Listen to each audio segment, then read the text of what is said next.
Cooking is an art. It doesn't matter what spin you put on it, the end result must be palatable, delicious, and enjoyable. I like to put a little spin on it sometimes. That's art. Hey, welcome back to my channel. So in my last video, I made the national dish of Jamaica, Ackee and Saltfish. Now I'm going to show you the food that can be eaten with it. So today I am going to make boiled ground food. Yams, and also boiled green bananas, as well as boiled dumpling, okay? And there are other foods that can be eaten with the Ackee and Saltfish. You will see those in my upcoming videos. Alright, check this out. Okay, so here we have green bananas, white yam, and yellow yam. Salt, oil, a big bowl, which I might or might not be using. Cooking gloves, these are optional. It's just my thing. And of course, a medium-sized pot of water that I'm going to bring to boil. Okay? Right now I have the stove on high. In here I have about 2 cups of unbleached all-purpose flour. So while the water is getting ready to boil, I am going to go ahead and make the dumplings. So I'm going to need a pinch of salt, okay? Just a pinch of salt.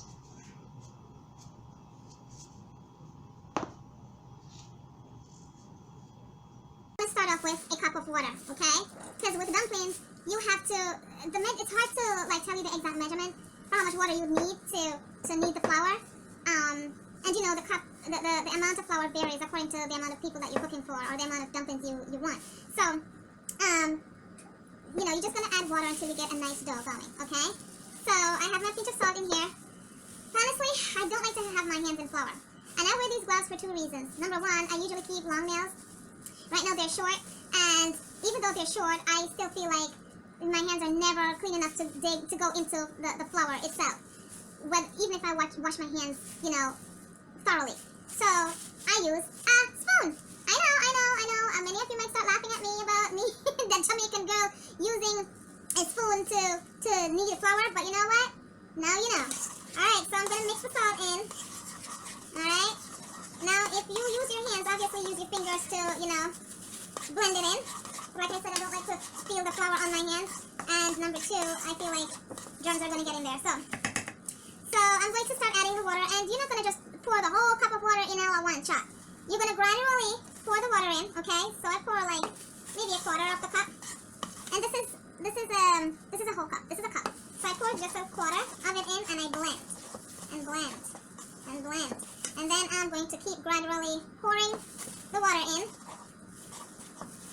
I know, a lot of Jamaicans are going to bash me for this one. I know, I don't give a flying flip. I really don't care. Like I said, as long as the outcome is delicious, palatable, and enjoyable. That's my little motto. Alright, so you're going to gradually, and as you're kneading it, you're not just going to mix. You're going to press the back of the spoon in as you would with your fingers, as if you were using your fingers, and you're going to knead. The only difference is you're kneading it with the spoon. You can make sure if you're using a spoon, that is, make sure your index finger is pressing on the inside to apply pressure when kneading the dough. Okay, see, it's forming nicely. Now let me show you, for those of you who would prefer to use your hands, you're gonna dig in like this. Okay, dig in, knead it. I feel like I don't need any more water. I think this is enough. So a good cup of water to 2 cups of flour is perfect.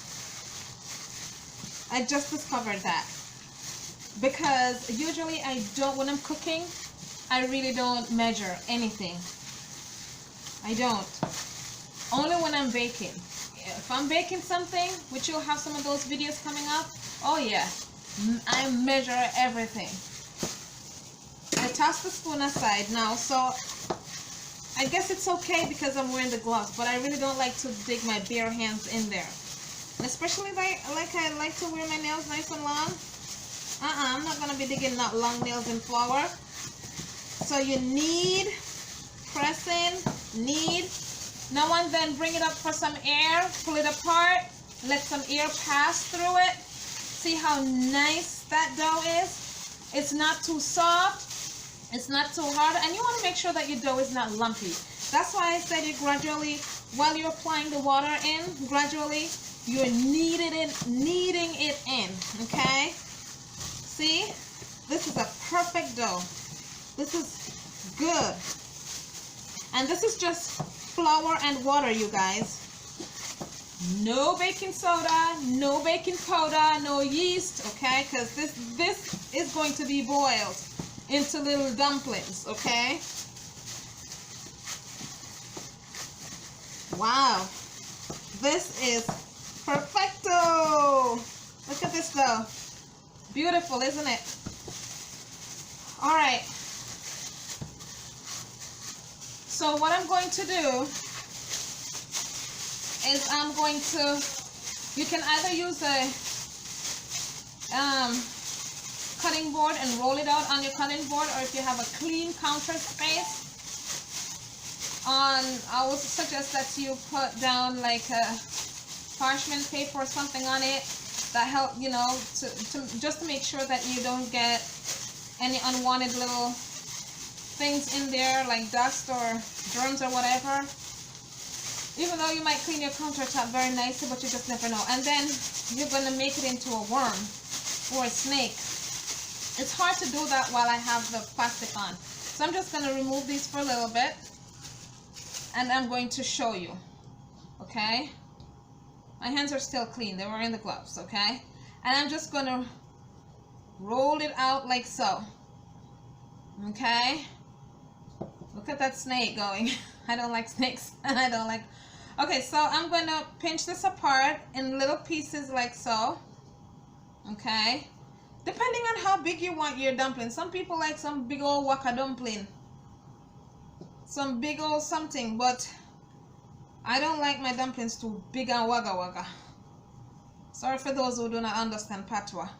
So, a lot of Jamaicans, when they're making the dumplings, they roll it first. And then, let me put my gloves back on to show you. There's two ways to do this. You roll it and then you knead it in like so. It's kind of hard to knead it in with the plastic. Okay? Alright, since I'm the one gonna eat this, I'm not giving it to anyone. I can just do this. Okay? So that no one have to worry about my nails digging into the flour, the dough. So you knead, let me bring it closer. You knead. Okay? My mom taught me a lot of things when I was a kid. Before I reached 10. Oh yeah. Alright, so here we go. We knead it up. And then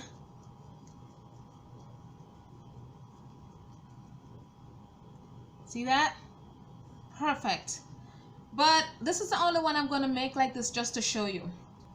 Like little snakes. So this is another way. And this is quicker and easier because especially if you're trying to get them perfectly round, it might take a little while longer if you're not an expert. So roll it out like this. And you want to put these in the water as soon as the water is boiling. So you want to add some salt. Not too much salt. I usually add the salt from the initial stage of the water being boiled. Okay, so now I'm going to, the first thing that goes in is the dumplings. You want to make sure that you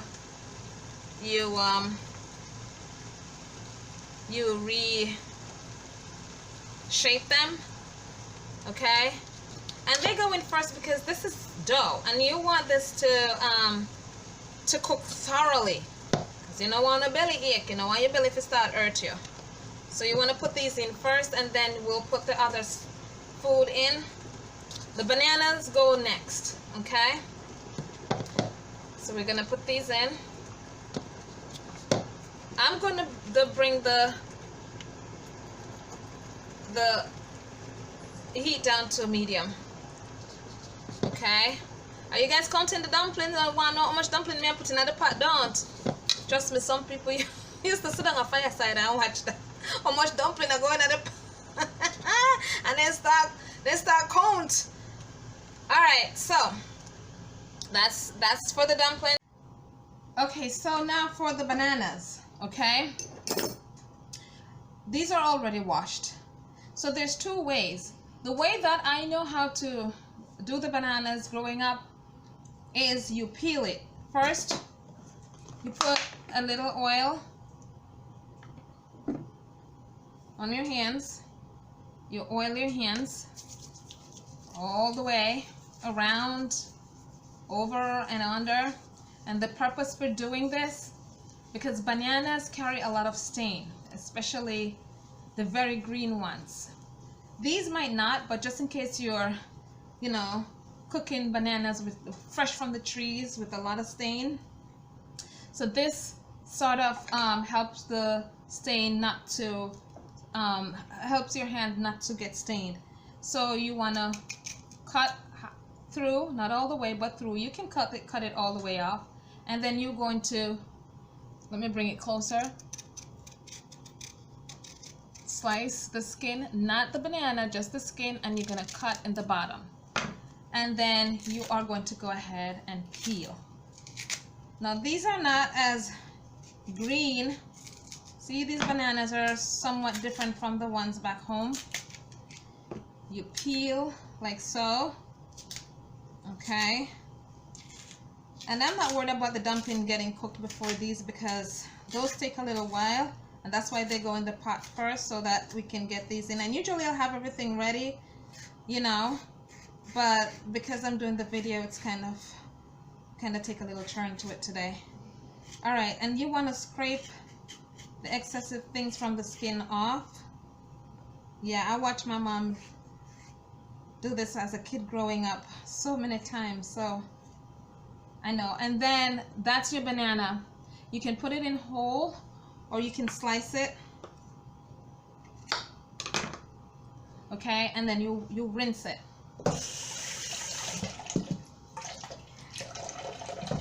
And these go in the pot while the pot is the water is boiling.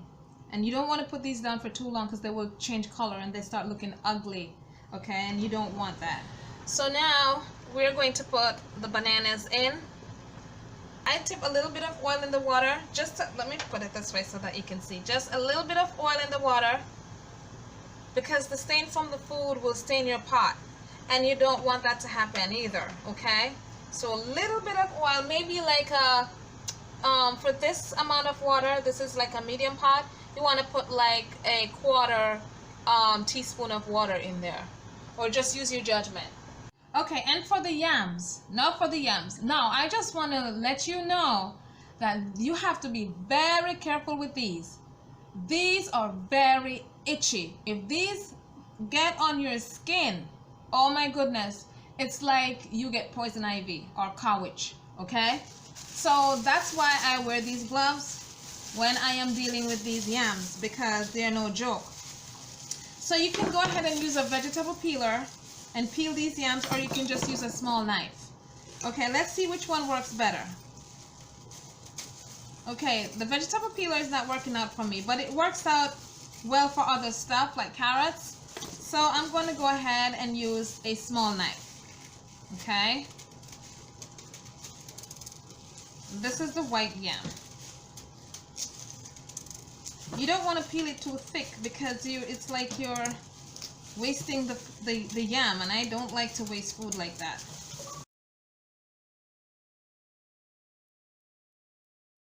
Okay, so you're going to use a bigger knife, and you're going to slice it nicely.